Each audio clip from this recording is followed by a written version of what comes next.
Marc Brinkmeyer is no longer on the farm in rural Iowa, but when you listen to him, it sounds like he kind of still is. Hi, I'm Dave Price, and this is the American Farmland Owner Podcast. Marc does not like to talk a lot about himself. That's the farm boy in him, he says. He tries to plan for the unexpected, and he knows that sometimes you have to take risks. Also traits that he says he learned from the farm. But his life these days, and really for a lot of days right now, is timber. Marc bought his first sawmill in Laclede, Idaho back in 1981. He now owns 5 in Idaho and another one in Mississippi. He also has his own company, Idaho Forest Group. It's one of the largest lumber producers in the United States with more than 1,300 employees. Marc is focused on how to make homes more affordable when borrowing costs and inflation make that difficult. He also cares very much about protecting the environment. By the way, we are talking to Marc at the start of the new year. So as you'll hear in the conversation, he'll be headed to Des Moines, Iowa on January the 14th, where he will be a keynote speaker at the 18th Annual Land Investment Expo. So in case you're listening to our conversation before then and you want some more information, just go to expo.peoplescompany.com. One other note, American Farmland Owner is a media sponsor of the Land Expo. All right, we have a lot to discuss with Marc, but let's first find out how this Iowa farm boy ended up a lumber giant in the Northwest.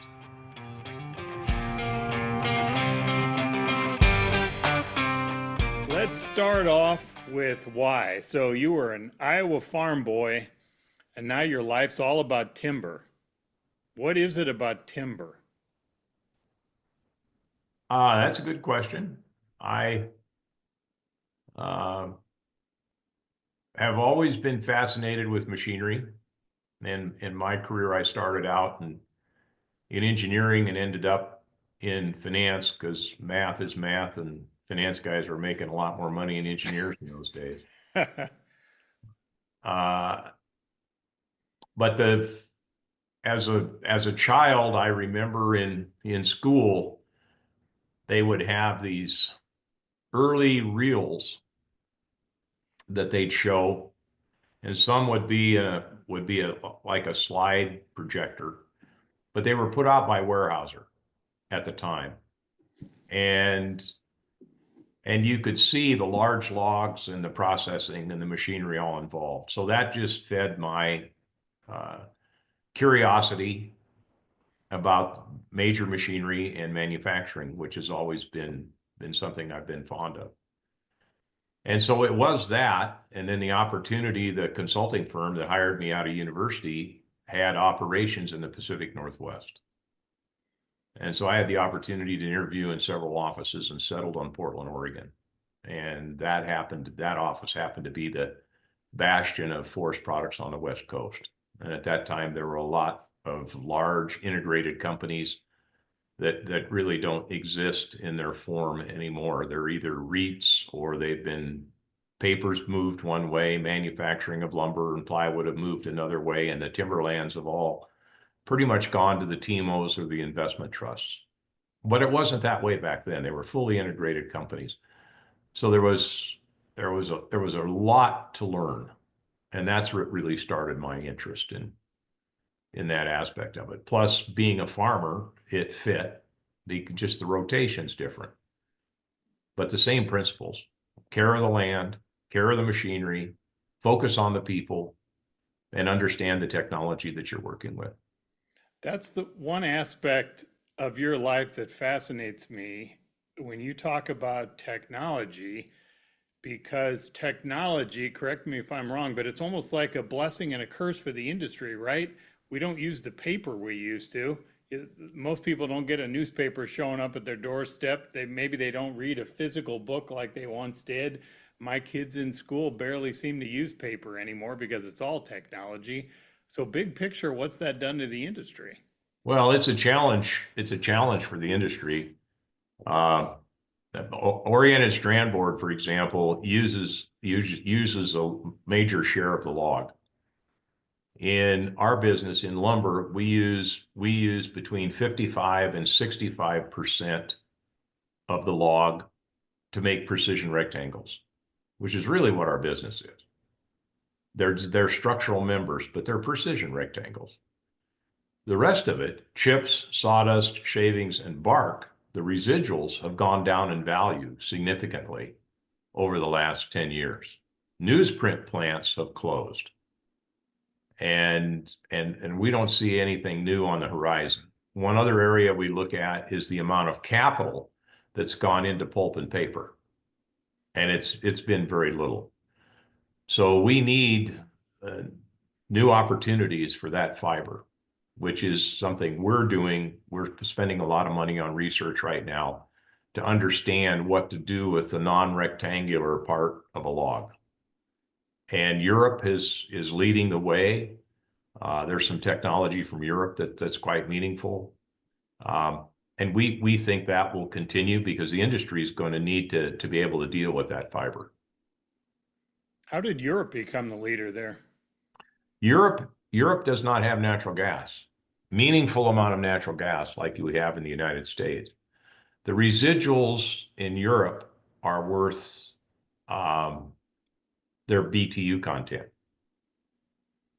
So, for example, a bone dry ton of sawdust in Europe at an average mill would be 90 to 100 euros per ton. In the United States, it's $5 right now.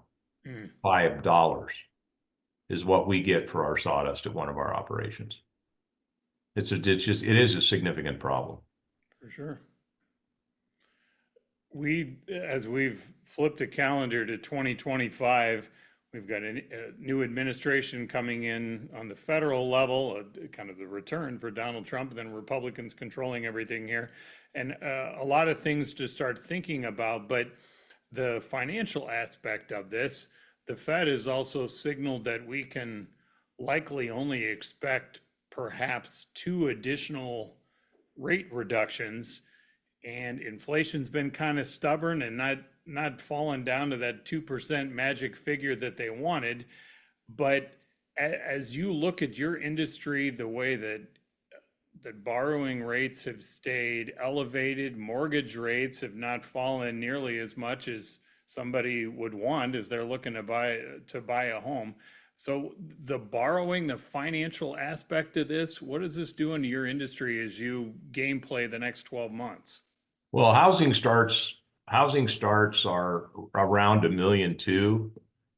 They were up quite high several months ago, over a year ago, and lumber prices were quite high. But lumber prices now are very low and will stay that way for the foreseeable future because the industry is oversupplied. And in the U.S. South, where we recently built a new mill, there's other mills coming online because that's where, in private timber, that's where the vast majority of the volume is available right now for expansion. So it's the markets are going to be tight till this kind of settles out because the cost of money is too significant. In looking at the demographics, one of these specifics that we were made aware of 2 years ago was to watch from 2024 through 2030 and what that impact is going to be. And that is because all of the baby boomer population, that whole cohort, will be in retirement. Mm-hmm. And historically, the baby boomer group has been a significant spender as you know, our economy in the United States is 67 to 70% consumption. So what impact is that going to have? There's also this discussion of the transfer of wealth that's going to take place over the next few years and so forth. What will that do? We're not sure. But from the standpoint of housing starts going forward, I think they're going to be flat around 1.2 million, possibly a little higher. So when cost of money impacts it. So 1.2 million, what do you really need that to be to feel like your industry is thriving? Well, I only go based on the published information because everybody has a different opinion, but roughly 1.5 million housing starts is what they consider to be mathematically appropriate. And we know, for example, there's roughly 300,000 homes a year that are destroyed for one reason or another. And I'm not talking about hurricanes and those types of events, but the average age of a home right now is 45 years. So there's a certain amount of obsolescence within the housing system. So it's made up of that. And then there's so many single family and so many multifamily. Single family home uses about 3 times the lumber a multifamily home uses. So you have that balance in housing starts as well. Are you seeing these trends where boomers are kind of staying put? I haven't looked at those statistics for a while. I know that there has been not the movement towards assisted living that people thought there would be. And then there's also statistics where the older widow is staying in the home as opposed to moving to assisted living. And those will be coming back on the market in the years ahead and will be something that isn't forecast today, but will be forecast in the future. It'll be material enough to be forecasted. So yes, it's going to have some impact. So how much pressure is the industry under when you talked about technology can only do so much to lower the cost? So if people aren't buying homes because of the elevated financial implications of it, then what? Well, it'll change. I mean, necessity is the mother of invention. It will change. And we know that, again, you go back and look at the demographics, the birth rate didn't keep up with the death rate in the 2020 census. Mm-hmm. And the difference is immigration. And I don't know where we're going to stand on immigration. We know there's this group of supposedly illegals that are coming across. It's significant, it's real. And those people are mature adults. They need shelter. And so is that having an impact on multifamily housing? I think so. But again, I'd have to look at those details a lot closer. But overall, the United States is expected to maintain its population through immigration, even though the birth rate's lower than the death rate. Yeah, that's what makes you wonder on the political side of this, if the birth rate has lessened from what it was decade, 2 decades, 3 decades ago, and if we are if this ends up happening, deporting substantial amount of people who are not legal residents of the United States, as well as limit the immigrants coming in from the legal pathway, that could be a 1, 2, 3, bang, bang, bang impact on population, right? So what happens to all of that? We're not going to need a heck of a lot of houses if we're losing all of this, can we? Am I oversimplifying this?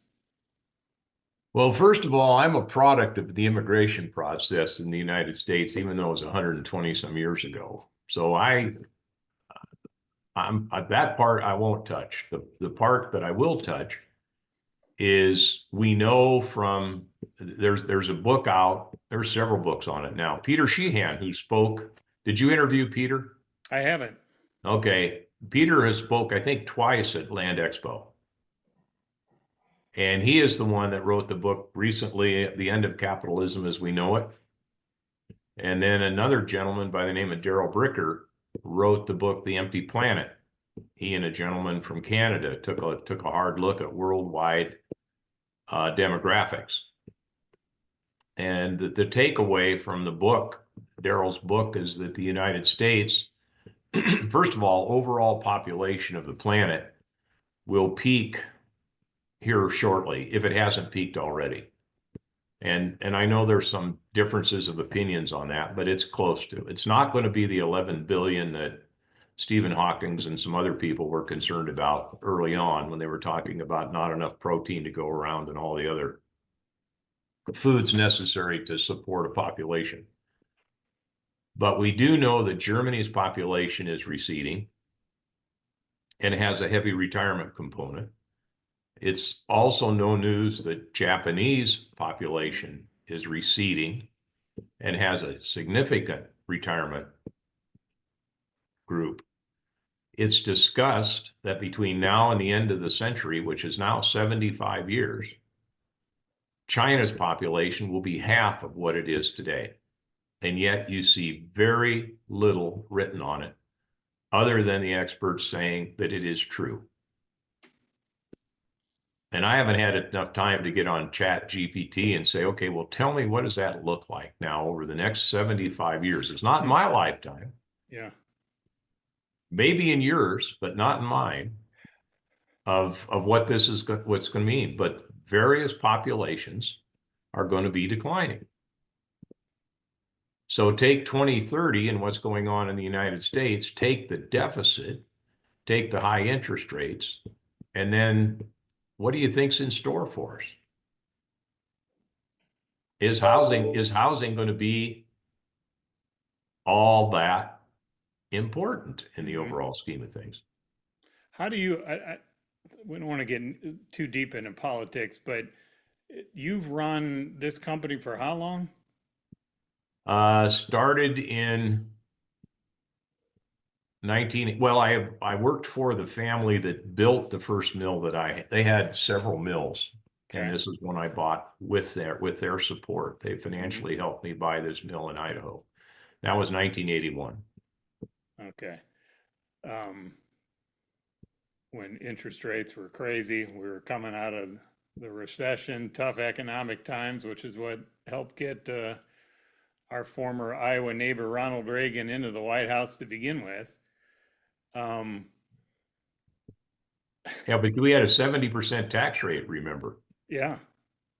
We had a 70% tax rate. Our interest rate on our loan was 18.5%. Gosh. Yeah, I don't know. Well, But you could buy a home for $17,000. yeah, sure. I'm curious, you've got decades of running a business and expanding a business, and forget the Republican Democrat side of this.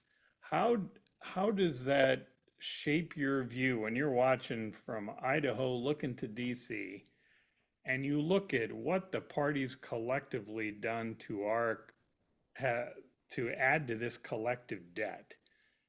And through my time in politics and in adult life, frankly, we've watched it escalate, and it's really gone crazy in the last decade or so. But it doesn't this come due at some point? I know some people we've had a guest on here who's kind of minimized this, but aren't we gonna have to pay the piper at some point?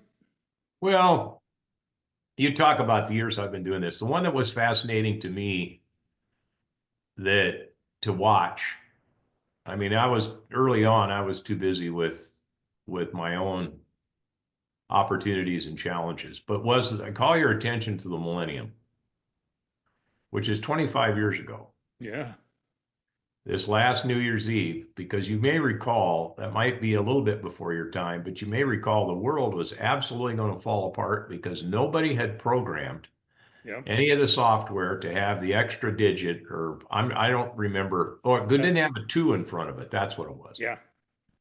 And I can remember talking with friends in the oil business up in Calgary that were concerned about these controllers and so forth that are run by software or programmed into chips on the ocean floor, and nobody knew what was going to happen. I mean, just all these crazy stories. And I remember it well because I money, worked in local TV, and all local TV stations across the country were on standby that night, doing live shots all long past the late news because everything was going to shut down at midnight when the clock turned, because nothing was going to work. Everything was going to shut down. the world was going to go to hell. That's right.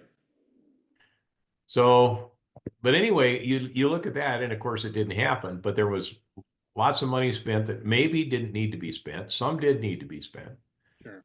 The deficit thing, I don't know why people aren't paying closer attention to it.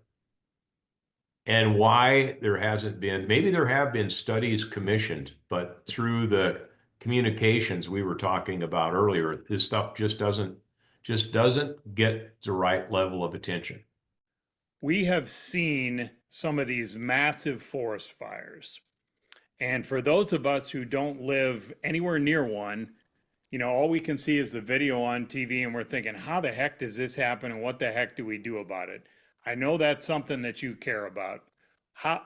What can we do to best prevent these? What should we be doing? What is the industry doing? Well, I think the first is as we've talked in our conversation, communication. You start to break down the acreage, and if you talk about private forests, look at the forest fires on private forest. That's one data point. I talk about the state of Idaho and the endowment lands. Montana has endowment lands, and the state of Washington has endowment lands, and maybe some part of California, although I don't know. You look at the forest fires on endowment lands because they're managed, and this is the reason why I bring up private lands and endowment lands are managed, and look at the fire characteristics there. Then take a look at the federal forest, and the federal forests not being managed have a significant problem with fuel on the forest floor. Mm-hmm. And it's significant in that this is also on the federal lands where the watersheds for several large metropolitan areas are dependent upon those watersheds. And so San Francisco is one of them, where there was a fire here a few years ago that was into the watershed of the city of San Francisco, thinking, well, that will bring about change. Well, of course it didn't. But it really is managing, and it's forest health. We'll deal with it. Climate change is real. I know it's debatable and it's various degrees, but we have change. I wouldn't say it's better or worse, but we do have a change. And obviously you see it in Iowa just from the rainfall you have and with respect to the crops and the impact. So to me, as we look at the forest, we are dependent upon state and federal. We can do with the technology that we have available now for looking at density and what areas need to be treated, we can formulate those treatments. And to have the industry folks and the scientists and everything have it science-based. Because the neat thing about all the satellite technology and LiDAR and things that are available, once we have the GPS coordinates on a parcel of property, we can see has the suggested treatment been properly executed. We can go back and look at it 3 years from now, 5 years from now, and see if it's regenerating the way we had planned for it to regenerate. That's data. And that data is available today, and it wasn't available before. And so now when you look at AI and the mass ability to take forest, treat it, we can grow it. We can grow it, look at future harvest. There's all kinds of things that we can do. But it needs to be technology based, and that will deal with the health of the forest. The climate will always be the climate. Now, there are other fires that fall into this category that are range fires. And that's different. And the issue we have with some of the range fires and some of the forest fires is the fact that the population has moved into these areas. Mm-hmm. So it's very hard to have adequate fire coverage. It's very hard to have the necessary setback and clear areas that are necessary to avoid a fire. And the rest, I mean, I don't need to elaborate on. Look at Maui and what happened there and how a fire can get out of control. And so it's treatment and procedures and processes and so forth. But it's not going to go away soon. You have to pay attention to the environment, you got to pay attention to the weather, you got to pay attention to politics, you got to pay attention to technology. You got to figure out where the industry is going, where the country's going. What is it when you're sitting in there in your office? Are you a stressor? Are you a worrier? Like what kind of personality? You got a lot of intangibles and unpredictable things that you have to try to predict, right? How do you, You know, you've done this I for a get long asked time, that but how do you question. do it? I get asked that question from time to time. I have an appetite to learn, and that's what I Okay. focus on. And that is to keep my appetite to learn and curiosity. And it's learning. We mentioned Steve earlier, who's a bright young guy, and the We're things that talking he's about Steve involved in Brewer from People's Company. are way beyond Land Expo, for example. But other people, and I guess if I get, and this goes back to the Iowa roots. I mean, farmers are all creative, and farming is 24/7. You don't get any time off. You don't want any time off. And to me, it's all of those things. It's what's natural gas prices going to do? What's the price of diesel fuel going to be for our loading and hauling, our logistics? We Our wood goes all over the United States. We're into the slow time of the season. What's this cold spell that's forecast for the Midwest, which is a major market for us? What's that going to do to construction? Is that going to slow down our lumber deliveries and so forth? That's just the world we live in. And I'm blessed. I get to be here and do what I do and have the opportunity to work with a team of folks that we've put together. Some that have been with us many years, and we've built our company by acquisition, one mill at a time. And we built a new one in Mississippi, and that was, completely different and a fun experience. And we built it during COVID. I mean, it had all kinds of problems. That's your definition of fun, huh? I just don't want to be burdened. I am not burdened by things that don't necessarily go right. Yeah, do I have stress? Sure. But stress isn't the rule. Let's figure it out. And is necessity the mother of invention? Yep. And sometimes we've waited too long to invoke that. That's probably been our fault, is that issues we could have seen them quicker, earlier, and dealt with them. Well, we appreciate the conversation and look forward to seeing you in Des Moines. Well, this has been fun. You can learn more about Marc Brinkmeyer's background, including why preserving steam engines means so much to him. Read our profile piece with Marc at AmericanFarmlandowner.com. Comes out every week, and if you want, you can go to the website, you can sign up, and you can get the weekly newsletter emailed right to your inbox each week for free. Again, that's at AmericanFarmlandowner.com. Thanks for checking us out, and thanks for caring about the future of our farm.